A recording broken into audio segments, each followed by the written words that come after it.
Many users face an issue while installing the Clipchamp video editing tool via Microsoft Store.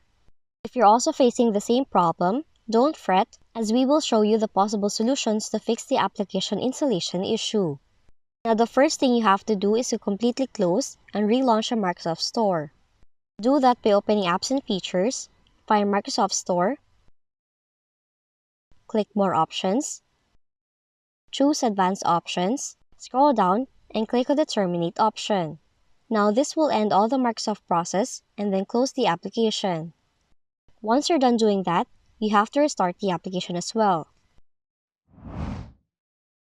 Additionally, if terminating the application does not do anything, do a system restart. Now, this will clear up all the applications from the memory, close all the background apps and services, and then restart them. Now, after your computer starts, launch Microsoft Store again, and then try to install the Clipchamp app on your system.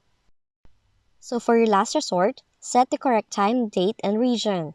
Do that by opening Settings, click Time and Language, click on Date and Type option, and then click on the Sync Now option. Now you have to close all the Settings app and try to relaunch the application again. So that's what you should do if you're unable to install Clipchamp on your Windows 11 computer. If you found this video helpful, kindly like and subscribe. You may also click and turn on the notification bell so you can be notified from whenever we release new videos.